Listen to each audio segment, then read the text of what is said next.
اللہ اللہ اللہ اللہ اللہ اللہ اللہ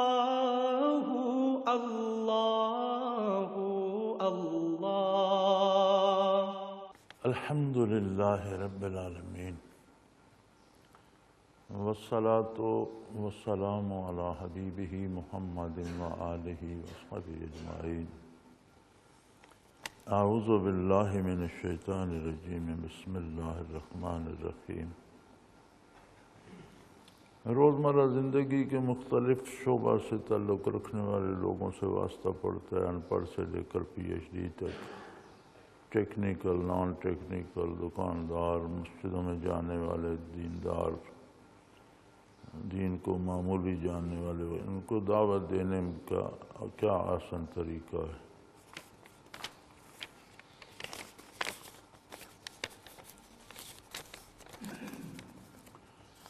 دعوت اللہ دینے کا سب سے آسان طریقہ وہی ہے جو نبی صلی اللہ علیہ وآلہ وسلم نے اختیار فرمایا، اور دعوت نبوت کے سامنے بھی ہر طرح کے زندگی کے ہر شعبے کے لوگ تھے، شاعر و ادیب بھی تھے، مورخ بھی تھے، ماہرین انصاب بھی تھے، بڑے بڑے ٹیکنیکل لوگ بھی تھے، اور عام ان پڑھ جاہل بھی تھے۔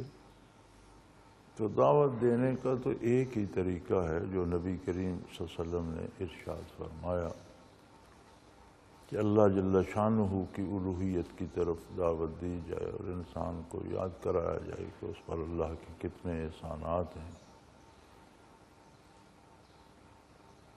اور یہ بھی یاد کرایا جائے کہ زندگی کا کوئی کام کوئی انسان بلا مقصد نہیں کرتا، تو تخلیق کائنات کا اتنا بڑا کام یہ بلا مقصد نہیں ہے، اس کا بھی ایک انجام ہے۔ دنیا میں رہیں لیکن آسان طریقے سے رہیں، دنیاوی نعمتیں استعمال کریں لیکن اچھے طریقے سے استعمال کریں۔ وہ اچھا طریقہ وہ ہے جو اللہ و اللہ کے حبیب صلی اللہ علیہ وسلم نے بتایا ہے۔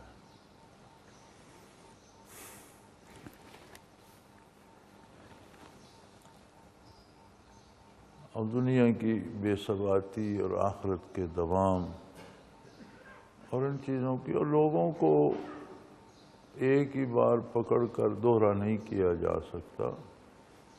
جس چیز سے لوگ دور ہیں، یعنی آخرت کا تصور اور یقین اور ایمان، کتاب اللہ کا مطالعہ اور مفاہیم کو جاننا، اس چیز سے لوگ دور ہیں۔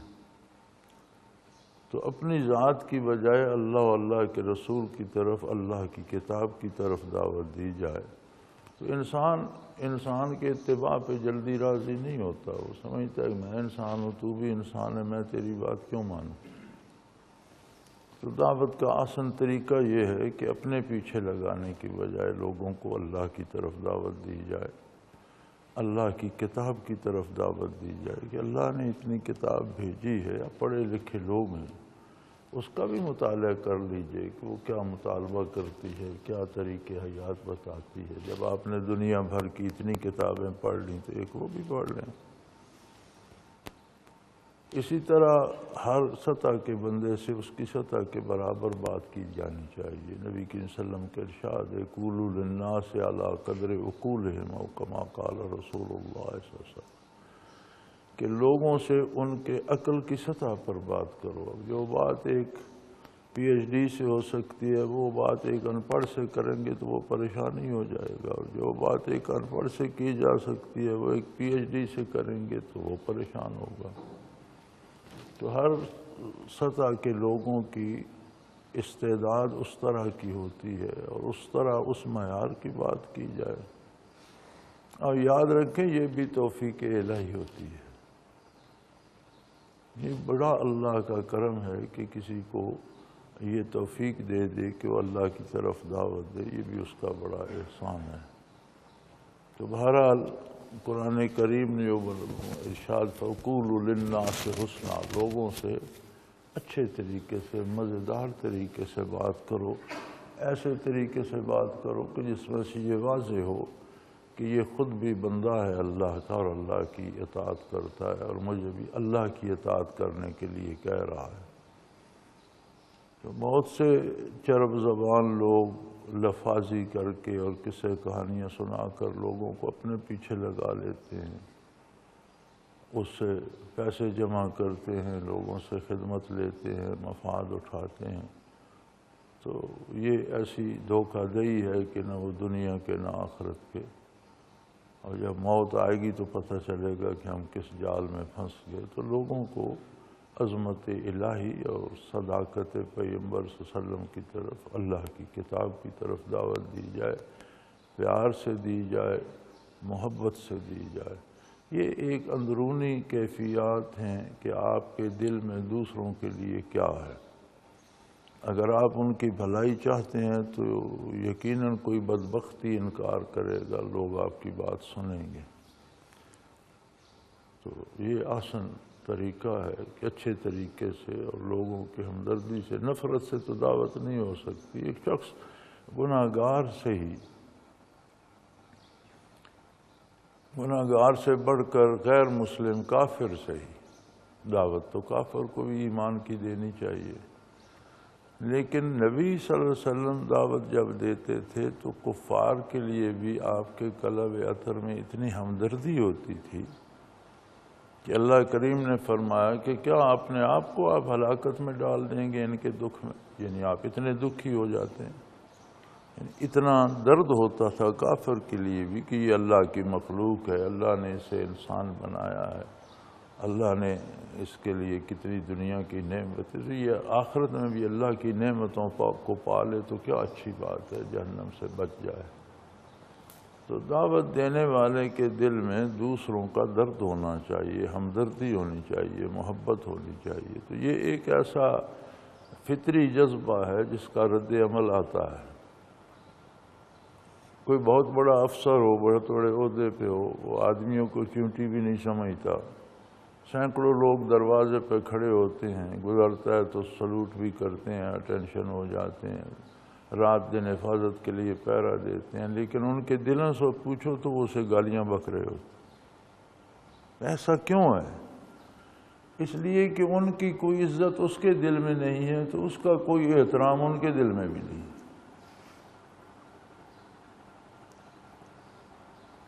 تو دعوت دینے والے کے دل میں جسے دعوت دے رہا ہے اس کی محبت اور احترام اور ہمدردی ہونی چاہیے کہ یہ اللہ کی نافرمانی سے بچ جائے اور اللہ کی نعمتیں پالے۔ تو کسی کے لیے یہ جذبہ کہ اس کا فائدہ ہو، یہ داعی کے دل میں ہونا چاہیے، اور دوسروں کو حقیر اور ذلیل سمجھ کر، تو جیسا آپ کسی کو سمجھیں گے رد عمل میں اس کے دل میں آپ کے لیے ایسے ہی خیالات ہوں گے، تو وہ دعوت کارگر نہیں ہوگی۔ آگے ہدایت اللہ کے پاس ہے، جس کے اللہ کا اور ہر بندے کا ایک اپنا معاملہ ہے۔ اگر اس کا معاملہ سنورتا ہے تو اللہ سنوار دیں گے، بگڑ گیا ہے تو دعوت دینے والے کا حق ادا ہوگا، آگے اللہ جانے، اس کی مخلوق جانے۔ مجھے سے فرمایا گیا کہ فَإِن تُعَذِّبْهُمْ فَإِنَّهُمْ عِبَادُكَ، کہ اللہ اگر تو انہیں عذاب دینا چاہے، تیری اپنی مخلوق ہے، تجھے کون روک سکتا ہے؟ وَإِن تَغْفِرْ لَهُمْ فَإِنَّكَ أَنْتَ الْغَفُورُ الرَّحِيمُ، اگر بخش دے تو تیری شان ہے، تو بخشنے والا مہربان ہے۔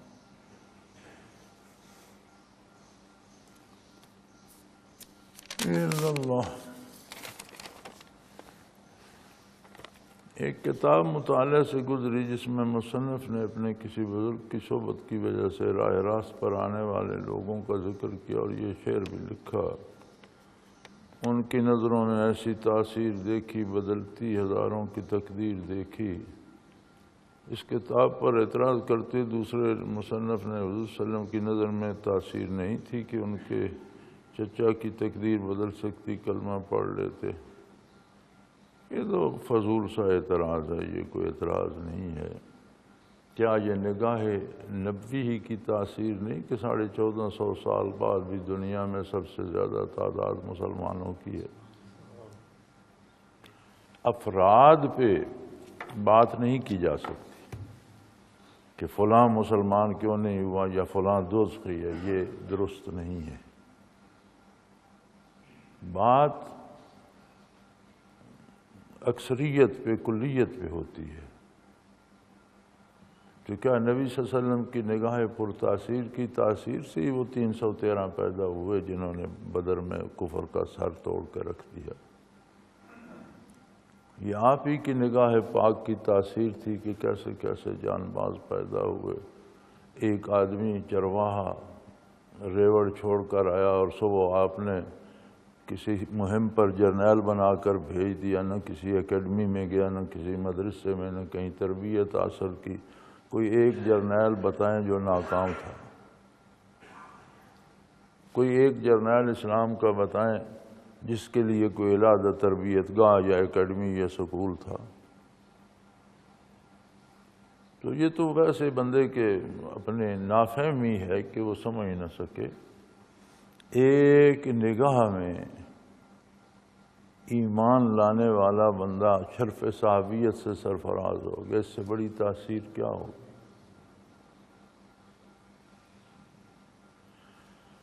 اگر راہ سلوک کو دیکھا جائے اور تصوف کو دیکھا جائے تو کسی بندے کو اتنی زندگی دی جائے کہ وہ قیامت تک زندہ رہے، جب تک دنیا باقی ہے وہ زندہ رہے، نیک بھی ہو، اللہ کا اس پر احسان بھی ہو، ہم ہر لمحہ اس کے منازل ترقی بھی کرتے رہیں۔ منازل میں ترقی بھی ہر سانس ہر بات پہ نہیں ہوتی، عمریں لگتی ہیں ایک سے دوسرے دائرے میں قدم رکھنے کے لیے، عمریں خرچ ہوتی ہیں، لیکن اگر اسے ہر لحظہ بھی ترقی ملتی رہے تو سلوک کی انتہا کو نہیں پہنچ سکتا۔ یہ ایسا بہر بے کراں ہے۔ اس کے باوجود یہ ساری وسعتیں تبع تعوین کے قدموں سے نیچے، وہ اس سے بالا تر ہے، تعوین ان سے بالا تر ہے، اور صحابہ کرام تعوین سے بالا تر ہیں، اور جہاں صحابیت کی حد ختم ہوتی ہے وہاں سے نبوت شروع ہو جاتی۔ تو کیا یہ نگاہ کی تاثیر نہیں تھی جس ایک نگاہ میں یہ ساری چیزیں طے کر کے شرف صحابیت پہ سرفراز کر دی؟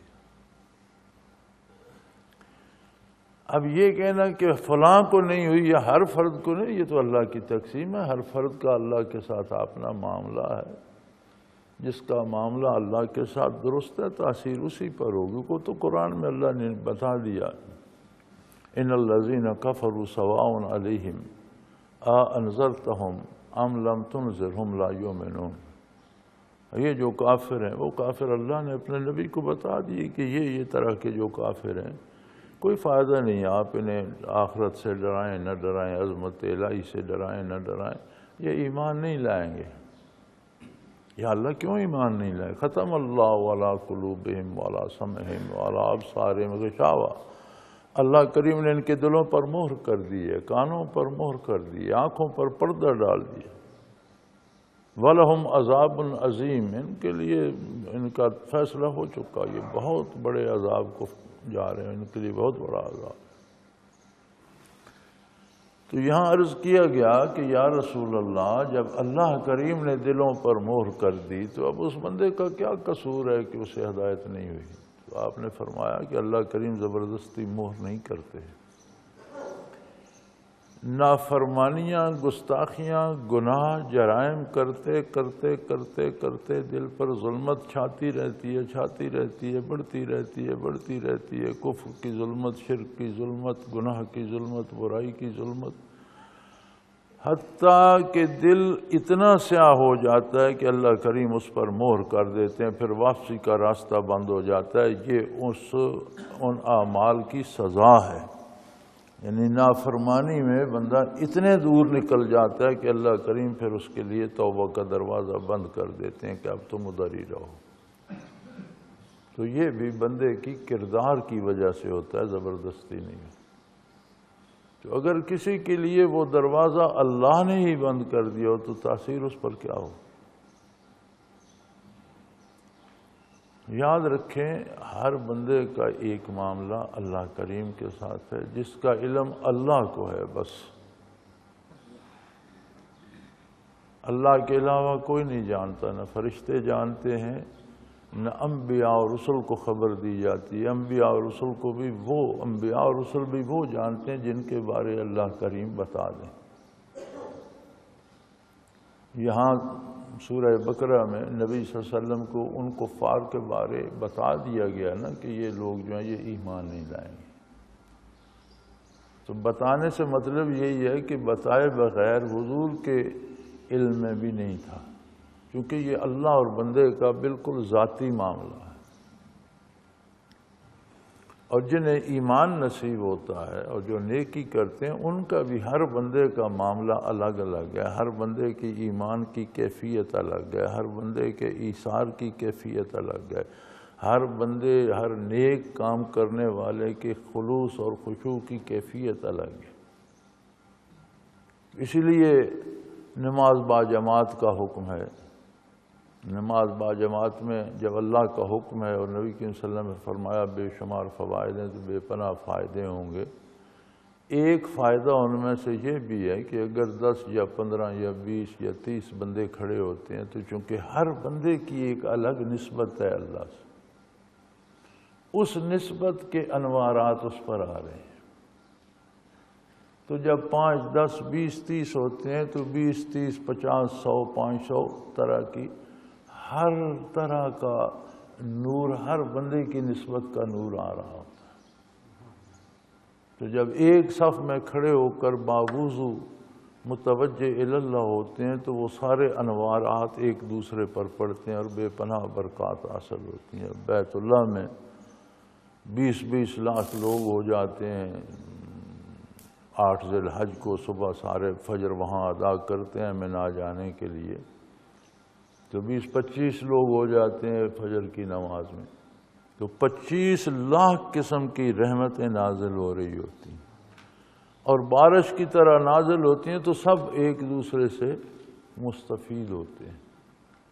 تو ہر بندے کی ایک الگ نسبت ہے اللہ سے۔ کسی کے بارے اللہ کسی کو بتا دے تو یہ اس کی اپنی مرضی، ورنہ یہ اللہ اور بندے کے درمیان ہے۔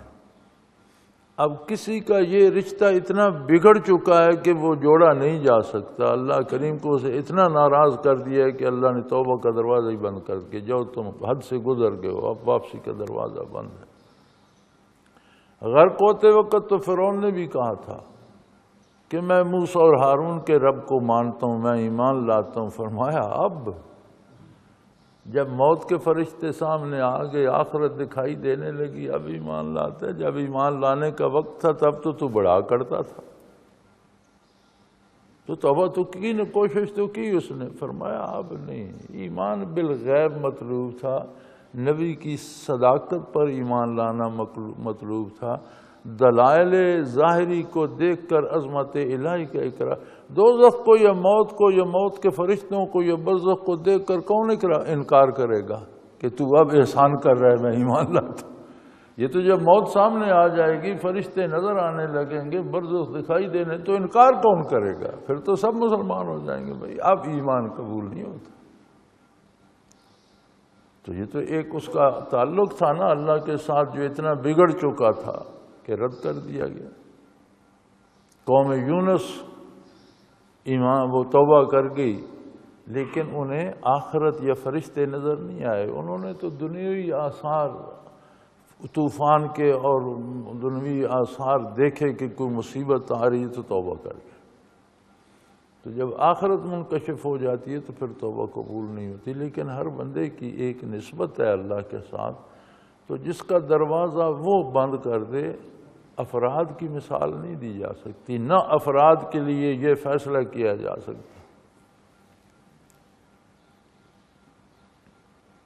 ایک اور بڑی مزے کی بات ہے، جب لوگوں سے بات کی جائے نا آخرت کی، یہ وہ کافر جہنم میں جائے گا، تو آج کل پھر یہ ہمارا جو پڑھا لکھا طبقہ ہے، ان کے پاس ایک بڑی مثال ہے مدر ٹریسا کی۔ تو کیا مدر ٹریسا دوزخ میں جائے گی؟ یا ابھی پھر عبدالستار ایدھی زندہ ہے، ذرا اسے مر لینے دو، پھر مدر ٹریسا کے ساتھ یہ بھی آ جائے گا کہ کیا عبدالستار ایدھی بھی پر بھی عذاب ہوگا؟ تو مدر ٹریسا تو خیر بیچاری مسلمان بھی نہیں تھی۔ تو افراد کو گن کر تعیین کرنا یہ درست نہیں ہے کہ فلاں دوستی ہے، فلاں جنتی ہے۔ اللہ کریم نے کوئی ناموں کی فہرست نہیں دی، اللہ کریم نے قوانین اور اصول بتائے۔ ایک اصول ہے کہ کافر جہنمی ہے، بات ختم ہو گئی۔ اب کون کافر ہے کون نہیں، اس کا فیصلہ اللہ کریم خود کریں گے۔ کس کے دل میں کیا ہے، اس کا اللہ کے ساتھ کیا رشتہ ہے، ہم تو نہیں جانتے۔ لیکن ایک موسیٰ علیہ السلام پر یہی سوال فرعون نے کیا تھا کہ آپ کہتے ہیں یہ سارا کفر ہے اور یہ گمراہی ہے اور اللہ کا عذاب ہوگا اور جہنم میں جائیں گے، تو جو ہمارے آباء و اجداد پہلے گزر چکے ان کا کیا ہوگا؟ اب اس کا خیال تھا کہ یہ کہیں گے وہ سارے دوزخی ہیں تو لوگ میرے ساتھ لگ جائیں گے کہ یہ تو ہمارے باپ دادا کو دوزخی بتاتا ہے۔ انہوں نے فرمایا میں علمہا عند ربی، ان کا معاملہ میرے رب کے ساتھ، وہ دنیا سے چلے گئے، وہ جانے رب العالمین۔ میں زندوں کی طرف مبعوث ہوں، میں تم سے بات کر رہا ہوں،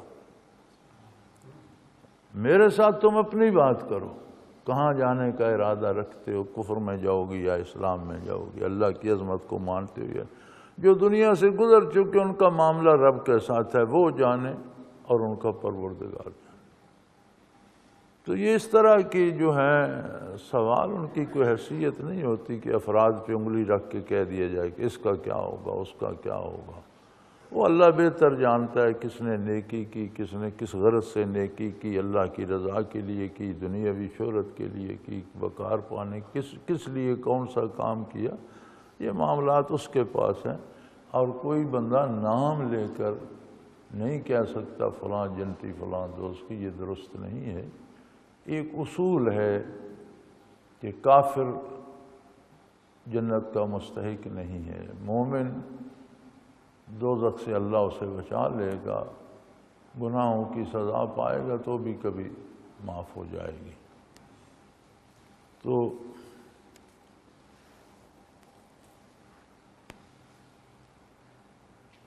یہ اعتراض فضول سا ہے۔ اہل اللہ کی صحبت میں ہزاروں لوگوں کی اصلاح ہوتی ہے۔ خود نہ تھے جو راہ پر اوروں کے ہادی بن گئے، کیا نظر تھی جس نے مردوں کو مسیحا کر دیا، اس میں کیا شک ہے؟ کتنے لوگ کفر کی ظلمتوں سے نکل کر شرف صحابیت سے سرفراز ہوئے اور پھر آنے والی دنیا پوری کے رہنما بن گئے۔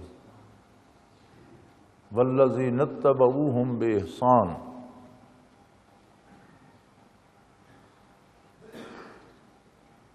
صحابہ کا طبقہ اور اس کے بعد قیامت تک آنے والے لوگوں کا وہ طبقہ جو خلوص دل سے ان کی پیروی کریں گے۔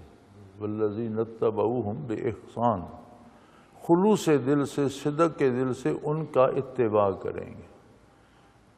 تو اس کا مطلب ہے کہ وہ تو رضائے الہی کی دلیل بن گئے، انہوں نے حق پر عمل کرنے کا حق ادا کر دیا اور پوری دنیا کے رہنما بن گئے۔ تو جب اسلام سے پہلے تو خود مردوں میں تھے، چونکہ روح کی حیات ایمان پر منحصر ہے، ایمان نصیب نہ ہو تو روح میں حیات نہیں ہوتی۔ بدن میں روح ہوتی ہے لیکن روح میں حیات نہیں ہوتی۔ اسی لیے ان لوگوں کو جن کو ایمان نصیب نہیں ہوتا انہیں روح کی قبریں کہا جاتا ہے، قرآن کریم نے انہیں مردہ قرار دیا ہے۔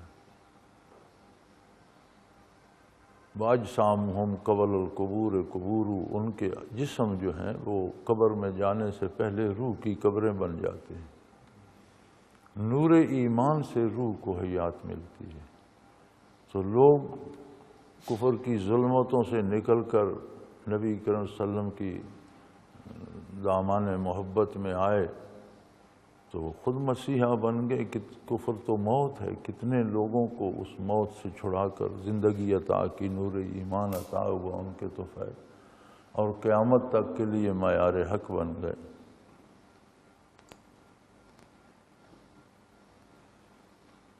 تو یہ کیفیات ہوتی ہیں،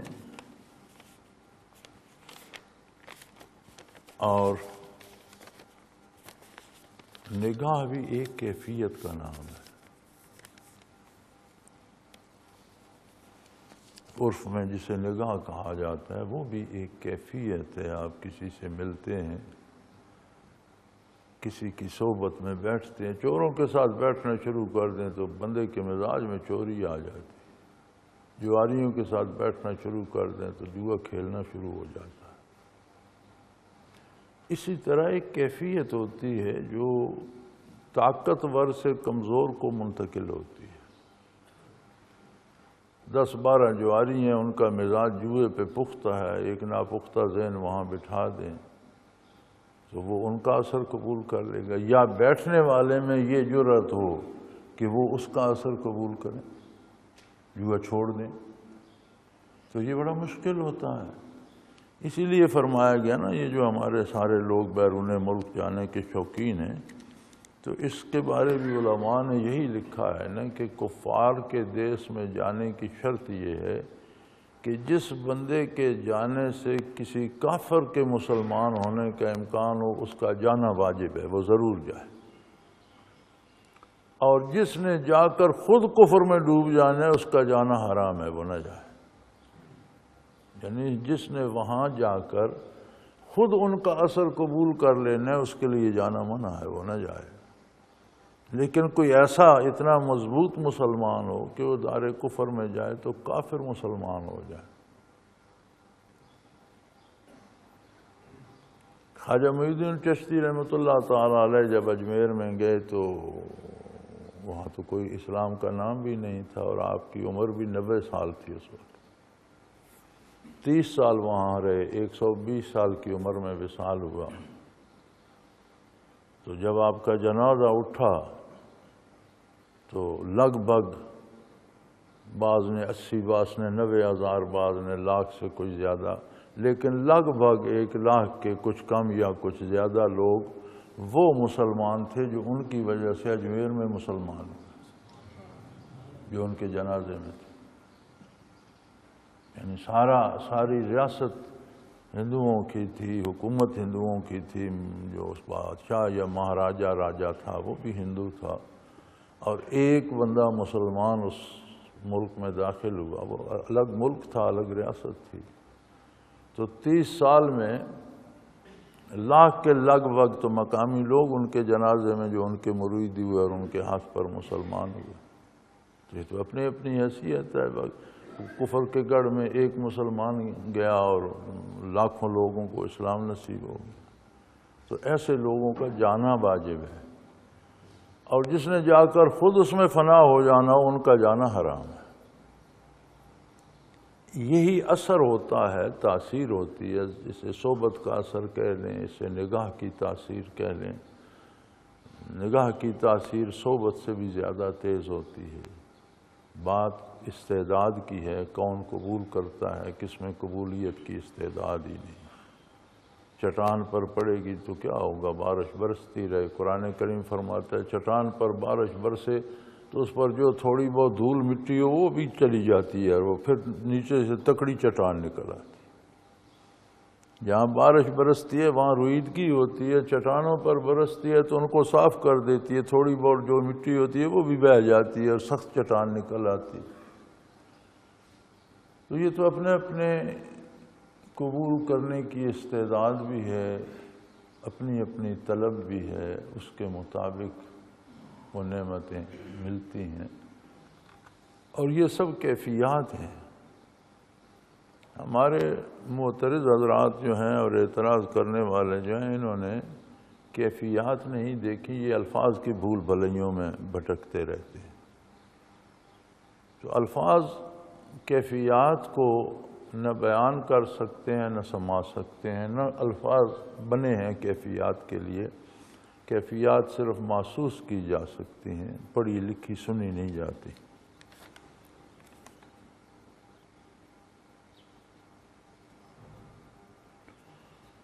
آپ نے فرمایا تھا کہ ذات باری کے اصول کے علاوہ کسی چیز کے اصول کے لیے جو عبادت کی جائے وہ شرک ہے، تو کیا جنت کا اصول بھی اسی زمرہ میں آئے گا؟ بڑا اچھا سوال ہے۔ جنت بھی غیر اللہ ہے، اللہ نہیں ہے، لیکن جنت میں ایک فرق ہے۔ جنت مظہر ہے رضا الہی کا، اس لیے اس کے حاصل کرنے کا حکم قرآن نے بھی دیا ہے، نبی کریم صلی اللہ علیہ وسلم نے بھی دیا ہے کہ جنت میں جانے کی کوشش کرو۔ اس لیے نہیں کہ جنت فی نفس ہی مطلوب ہے، جنت اس لیے مطلوب ہے کہ وہ رضا الہی کی رسید ہے۔ جنت میں جو جائے گا تب جائے گا جب اللہ کی رضا نصیب ہو، تو وہ جنت اللہ کا انعام ہے اور مظہر ہے رضا الہی کا، تو اس لیے جنت کا حصول جو ہے اس کی ترغیب دی گئی ہے کہ وہ اللہ کے قرب کی، اللہ کے رضا کی دلیل ہے۔ تو یہ بڑا فاصلہ ہے، اس کو سمجھیں۔ ایک اپنی ذات کے لیے کسی کمال کی تمنا کرنا اور شے ہے، اور قرب الہی کی تمنا یا قرب الہی کے دلائل کی تمنا یا وسائل کی تمنا، تو وہ دلائل اور وسائل کی تمنا قرب الہی ہی کی تمنا ہے، اسی کے مختلف رخ ہیں۔ یہ معاملہ تھوڑا سا نازک ہے اور اسے اچھی طرح سمجھنا چاہیے۔ اگر جنت اللہ کی رضا کی دلیل نہ ہو تو پھر جنت کی طلب بھی شرک ہے۔ جنت اللہ تو نہیں ہے نا، غیر اللہ ہے، تو غیر اللہ کی طلب تو شرک ہے۔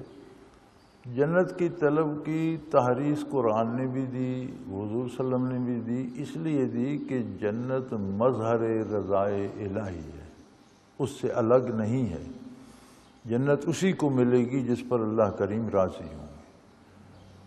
تو جنت کی طلب دراصل رضا الہی ہی کی طلب ہے۔ جیسے آپ یہاں امتحان لیتے ہیں تو ایک سند ملتی ہے، کالجوں سکولوں میں امتحان دیتے ہیں تو ایک سند ملتی ہے، آپ کو امتحان پاس کرنا مطلوب ہے۔ اب یہ کہنا کہ یہ سند کے لیے کر رہا ہے تو ایک ہی بات ہے، وہ امتحان پاس کرنا چاہتا ہے، سند تبھی حاصل ہوگی جب امتحان پاس ہوگا۔ تو جنت تبھی ملے گی جب اللہ کی رضا نصیب ہوگی۔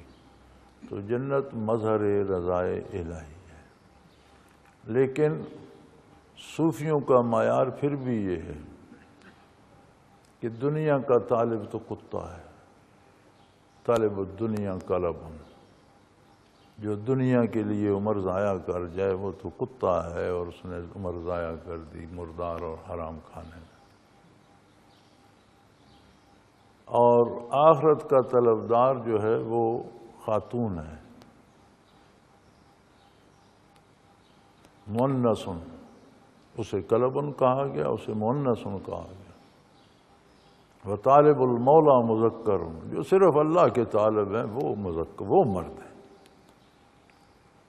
صوفی تو کہتے ہیں کہ مرد وہ ہے جس میں صرف اللہ کی طلب ہو، اور جس میں آخرت کی طلب ہو وہ بھی انسان تو ہے لیکن خاتون ہے، مرد نہیں ہے۔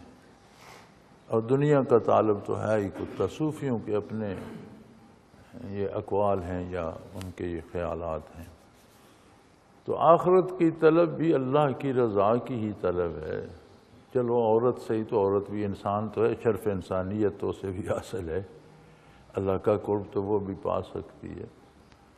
تو جنت کی طلب دراصل رضا الہی کی طلب ہے، اور اطاعت الہی سے ہی نصیب ہوتی ہے۔ جنت کسی گناہ کرنے سے یا برائی کرنے سے نصیب نہیں ہوتی۔ تو اس لیے جنت کی طلب جو ہے وہ راہ حق کی طلب ہے، اتباع رسالت کی طلب ہے، اطاعت الہی کی طلب ہے، اور اس کی ترغیب دی گئی ہے قرآن کریم میں بھی، حدیث شریف میں بھی۔ تو یہ نازک نازک سے فرق ہیں اور چھوٹی چھوٹی سی باتیں ہیں، لیکن ان کے اثرات بہت بڑے اور اخروی زندگی پر ہیں، تو ان کو تسلی سے سمجھنا چاہیے اور ذہن نشین کرنا چاہیے۔ انسان عجیب ہے، ساری زندگی ان چیزوں کو تلاش کرتا رہتا ہے جن کی اسے ضرورت نہیں ہوتی، اور عمر عزیز ضائع کر دیتا۔ بنیادی بات یہ ہوتی ہے کہ مجھے اور آپ کو جواب کس چیز کا دینا ہے، یہ ہماری ضرورت ہے۔ جو چیز ہم سے نہ پوچھی جائے گی اس کے پیچھے ہم لگے رہتے ہیں، جو ہم سے پوچھی جائے گی اس کے بارے کہتے ہیں خیر ہے، ہو جائے گا، کر لیں گے۔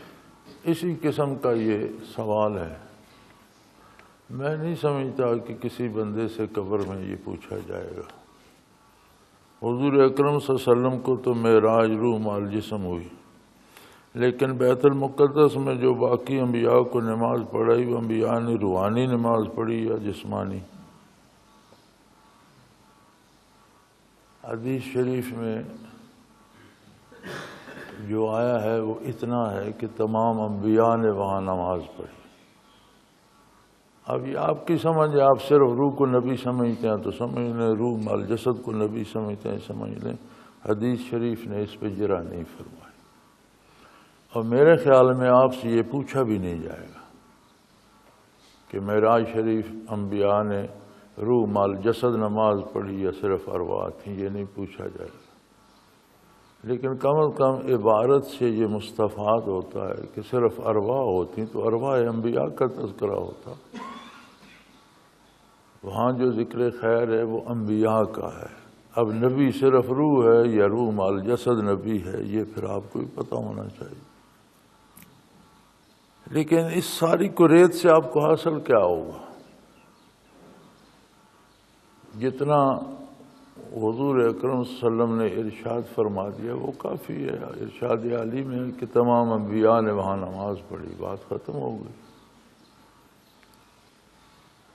تو فضول سوالوں میں نہ خود کو الجھائیں نہ اپنی توجہ خراب کریں۔ وہ سوال ضرور کریں جو ضروری ہو، جو پوچھا جانا ہے، جس کے بارے ہمیں جاننا چاہیے۔ نماز میں وہ فرائض جو امام کے پیچھے پڑھے جاتے ہیں جن میں قرأت نہ پڑھی جائے، مقتدی کے لیے کیا حکم ہے؟ سورہ فاتحہ دل میں پڑھے یا اس کے ترجمے کی طرف دھیان کرتا رہے، سجدے کی جگہ نظر رکھے، یا یہ دعا کرتا رہے امام جو سب کی طرف سے پیش کر رہا ہے پوری فرما، یا اپنے دل کی طرف متوجہ ہو کے پاس انفاس کر دیں۔ نماز میں متوجہ اللہ رہنا ضروری ہے میرے بھائی۔ اللہ کی حضور پیشی پہ کھڑا ہو جب تو اسے حضور حق حاصل ہونا چاہیے، اور حضور حق نصیب ہو تو پھر کچھ بھی اور نہیں کرنا پڑتا۔ امام نمائندہ ہوتا ہے تمام مقتدیوں کا، انہی کی طرف سے پڑھ رہا ہوتا ہے، اس لیے امام کے پیچھے وَإِذَا قُرِئَ الْقُرْآنُ فَاسْتَمِعُوا لَهُ وَأَنصِتُوا، جب قرآن پڑھا جا رہا ہو تو اسے سنو اور خاموش رہو۔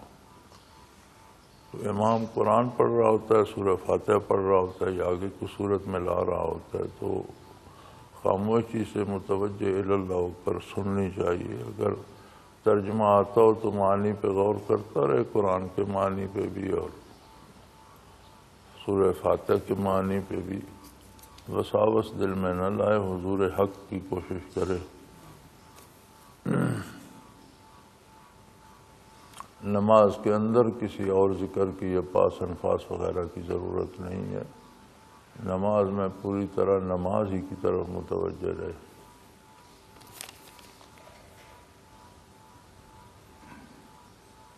یہ فقہی سوال ہیں، چھوٹی چھوٹی کتابیں ملتی ہیں ان پہ، روزمرہ کے سوالوں پہ ان کا مطالعہ کر لیا کریں۔ غزوۃ الہند کب تک ممکن ہے؟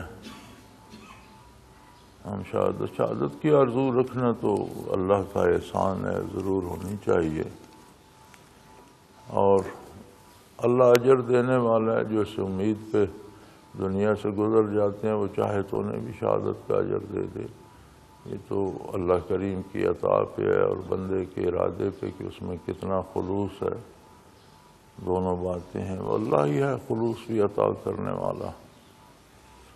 کب تک ممکن ہے تو یہ وقت کی تعیین کبھی ممکن نہیں ہوتی، نہ کوئی کر سکتا ہے، جب اللہ چاہے گا ہو جائے گا۔ وقت کی تعیین بندے کے لیے ممکن نہیں ہوتی، وہ اللہ کریم کی اپنی مرضی، اس کا اپنا نظام ہے۔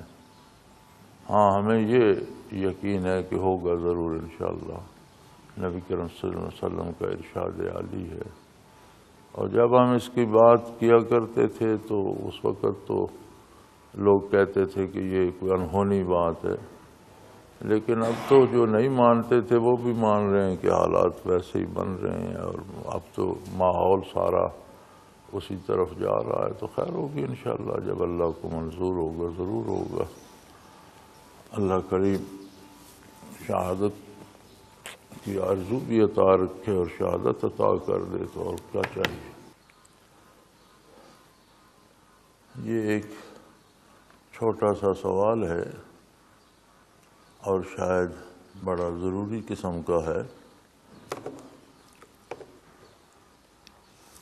مراقبات کرتے وقت کس طرح بیٹھنا چاہیے، یعنی سالک کی جسمانی حالت کیا ہونی چاہیے؟